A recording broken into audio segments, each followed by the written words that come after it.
سلطنت کے اعتبار سے جس سلطنت کے چیتڑے اڑ گئے وہ سلطنت ایران تھی.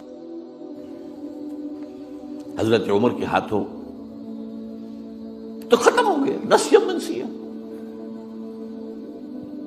سلطنت روما اس کی صرف ایک ٹانگ ٹوٹی تھی 3 میں سے. وہ 3 بر اعظموں پر پھیلی ہوئی سلطنت تھی Roman empire. Eastern Europe, Northern Africa, Western Asia. Western Asia میں شام اور ترکی کا علاقہ. شام لیا گیا اس سے، باقی تو اس کے پاس رہا. مشرقی یورپ بھی رہا، شمالی افریقہ بھی رہا. وہ رفتہ رفتہ بعد میں جو ہے گیا، لیکن یہ کہ اصل میں جو ہے پہلے مرحلے میں اس کی ایک ٹانگ ٹوٹی. ایک ایران کا خاتمہ ہو گیا. اور ایرانی بے انتہا نسل پرست،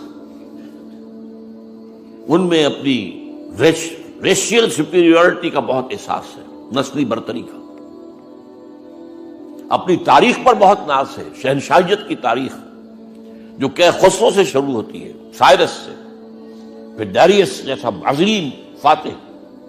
بڑی عظیم تاریخ ہے ایران کی. اس کو یوں سمجھیں یہ معمولی شے نہیں ہے. ایران بہت عظیم تاریخ ہے. اور کئی 100 برس تک تو سارا معاملہ جو ہے، جسے آپ وہ سی100 کہتے ہیں، تو یہ 2 سپر پاورز نہیں ہیں، ایران اور روم. ایران اور روم، ایران اور روم. کبھی ایران غالب آ گیا روم بیٹھ گیا، کبھی روم غالب آ گیا ایران بیٹھ گیا. قرآن مجید میں ایک پوری سورت جو ہے سورہ روم کے نام سے ہے کہ نہیں؟ الف لام میم غلبت الروم فی ادنی الارض وهم من بعد غلبهم سیغلبون فی بضع سنین.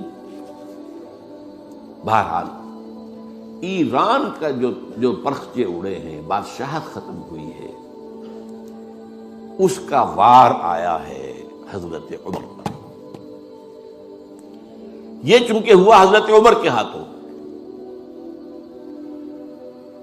لہذا ایرانیوں کے نزدیک مبغوض ترین شخص حضرت عمر ہے. اور حضرت عمر سے نفرت ان کی جبلت کے اندر ہے، ان کے جینز میں ہے.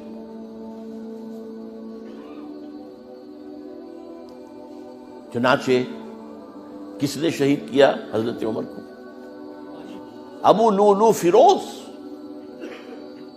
ایک ایرانی غلام تھا حضرت مغیرہ کا رضی اللہ تعالی. اس نے آ کر حضرت عمر سے شکایت کی کہ حضرت مغیرہ جو ہے ان سے مکاتبت میں کر رہا ہوں، وہ مجھ سے بہت زیادہ پیسے مانگ رہے ہیں. مکاتبت یہ تھی کہ غلام طے کر لیتا تھا کہ میں کمائی کر کے تمہیں اتنے پیسے دے دوں گا تو مجھے تم آزاد کر دینا. مکاتبت کہلاتا تھا. وہ اتنے پیسے مانگتے ہیں، بہت زیادہ زیادتی کر رہے ہیں. حضرت عمر نے پوچھا کہ تم کیا کیا کام جانتے ہو؟ اس نے گنوایا، میں یہ بھی جانتا ہوں، یہ بھی جانتا ہوں، یہ بھی جانتا ہوں، میں ترخان بھی ہوں، میں فلاں بھی ہوں، میں چکیے بھی بناتا ہوں، میں یہ بھی کرتا ہوں. تو فرمایا کہ پھر تم پر یہ زیادہ نہیں ہے، جو مغیرہ تمہارے اوپر جس قدر رقم ڈال رہے ہیں زیادہ نہیں ہے. اور دیکھنا مجھے ایک چکی بنانی جانتے ہو تو ایک چکی مجھے بھی بنا کے دینا. کہا آپ کو تو میں وہ چکی بنا کے دوں گا جو ساری دنیا یاد کرے گی. دھمکی دے گیا. اور حضرت عمر نے پہچان لیا تھا کہ دھمکی دی اس نے. دوسری طرف اس کی پشت پر کون تھا؟ ہرمزان، یہ ایک بڑا جرنیل تھا ایرانی. شکست ہوئی، گرفتار ہو کر آیا، کیونکہ بہت بڑا وار کرمنل تھا. اس کو فیصلہ کیا گیا اس کی گردن اڑا دی جائے. اب اس کی چال دیکھیے، ایرانی ذہن کہ مجھے ذرا پانی پینے کے لیے دے دیں اس سے پہلے کہ میری گردن اڑائی جائے. حضرت عمر نے فرمایا ہاں پانی دے دو. اب پانی کا کٹورا ہاتھ میں کہتا ہے دیکھیے مجھے ضمانت دیجیے جب تک میں یہ پانی نہ پی لوں مجھے قتل نہیں کریں گے.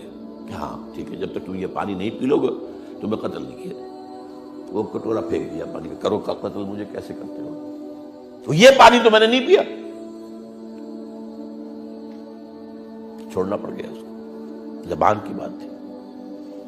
وہ تھا اس کی پشت پر ابو لولو فیروز.